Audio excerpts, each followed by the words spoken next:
আর হয়তো এক বছর যদি ফেসিস্ট সরকার থাকতো আমাকে হয়তো ঝুলাই দিত।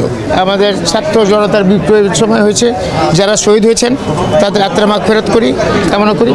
পাশাপাশি যারা আহত হয়েছেন তাদের সুচিকিৎসা দেওয়া এবং তাদেরকে একটা যোগ্য প্রয়োজন অনুযায়ী, যার যে যোগ্যতা অনুযায়ী কর্মস্থলে নিয়ে যাওয়া, এটা আমাদের পুরো দেশবাসীর দায়িত্ব।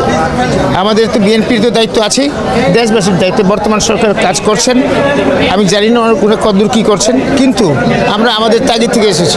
আজকে 7.5 বছর জেল খাটার পরে আমি যেখানে আসছি, সেটা তো আমি আসলে সত্যিকার অর্থে কল্পনা করতে পারি না। আর হয়তো এক বছর যদি ফেসিস্ট সরকার থাকতো আমাকে হয়তো ঝুলাই দিত। এটা ধারণা অনেকেই করেন, সেটা আল্লাহ মালিক আল্লাহ ভালো জানেন, কিন্তু আমি তো একটা মুক্ত অবস্থায় আসছি। সেই জন্য আমি মনে করি আমার একটা দায়িত্ব আছে, আমার দলের দায়িত্ব। আমার দলও আমার সাথে কথা হয়েছে, আমার নেতার সাথে কথা হয়েছে, ওনার আন্তরিকতার কোনো কমতি নাই। আপনারা দেখবেন, একটু ধৈর্য ধরতে হবে আমাদের সকলকে। আশা করি ইনশাল্লাহ তারা এদের জন্য আমাদের যারা ছোট ভাই বোনরা যারা আহত হয়েছেন সকলের প্রতি আমাদের অনেক দায়িত্ব আছে। এনিওয়ে, আমাদের দায়িত্ব এখন আমরা পঙ্গু হসপিটালে যাব। এই তাগিদটা হচ্ছে কি, তাদের এই ঈদের একটা আমাদের উৎসব, এই উৎসবে তাদেরকে আমি ঈদের শুভেচ্ছা দেওয়া আর ছোটোখাটোভাবে দেখা করা, এটাই বড় জিনিস। এটার জন্য এসেছি। ছোট একটা বিষয় আছে, সেটা হলো আপনি জানেন ইতিমধ্যে আহতদের বিষয়ে একটা গেজেট প্রকাশ হয়েছে মুক্তিযোদ্ধা মন্ত্রণালয় থেকে। সেখানে 12,000-কে আপনার গেজেটভুক্ত করা হয়েছে, কিন্তু সাধারণত আমরা যেটা জানি MIS ভুক্ত আপনার আহতের সংখ্যা হলো 38 থেকে 48,000। তারা বাকিরা কি বৈষম্যর শিকার হচ্ছেন কিনা, এবং এদের মধ্যে থেকে অনেকেই আপনার জুলাই ফাউন্ডেশনে যোগাযোগ করে, ওরা ওখানে গেলে ওরা বলে সরকারের সাথে যোগাযোগ করার জন্য, সরকারের কাছে গেলে সরকার বলে জুলাই ফাউন্ডেশনের সাথে যোগাযোগ করার জন্য। মানে এরা মোটামুটি এক ধরনের সালাসালির শিকার হচ্ছে, কিন্তু তারা গেজেটভুক্ত যে হচ্ছে না, এটাকে আসলে আপনি কীভাবে দেখবেন, এটা নিয়ে কি বলবেন? এটা কি বৈষম্যের শিকার হচ্ছে কিনা? তাদের তো অবদান ছিল।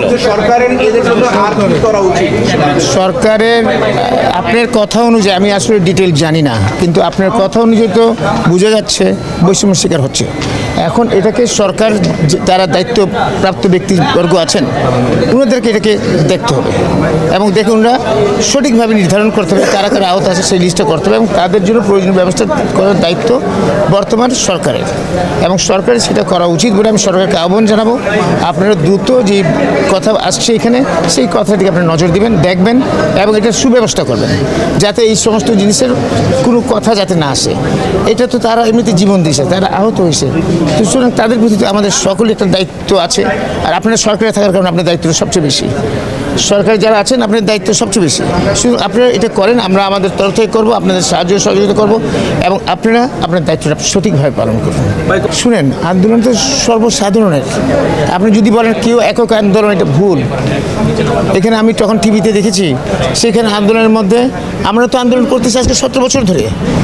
17 বছর ধরে আন্দোলন করতে করতে আমাদের কত নেতা কর্মীরা আহত হয়েছে, নিহত হয়েছে, গুম হয়েছে, সেটা তো আপনাকে বুঝতে হবে। আমরা তো একটা মাঠ তৈরি করে রেখেছি, তারপর সব এমন একটা স্ফুলিঙ্গে জুড়ে গেছে, সেখানে দেখবেন সাধারণ জনগণ নেমে আসছে।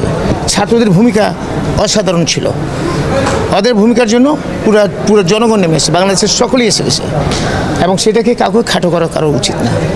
এখানে কৃতিত্ব একক কারো না, সকলের, সকল জনমানুষের কৃতিত্ব। আমরা সেই স্পিরিটে যদি কথা বলি, আর তাহলে এখানে এই সমস্ত আপনার বিভেদ থাকবে না। আমরা কেন আমি একক কৃতিত্ব দেবো? বাচ্চাদের কৃতিত্ব আছে, ওরা তো ছোটো মানুষ, ওদেরকে কৃতিত্ব একটু বাড়াই দিব আমরা, কিন্তু কাউকে বাদ দেওয়া যাবে না। এক্ষেত্রে আমাদের সকলের কৃতিত্ব আছে, আপনাদেরও কৃতিত্ব আছে, মিডিয়ার কৃতিত্ব আছে।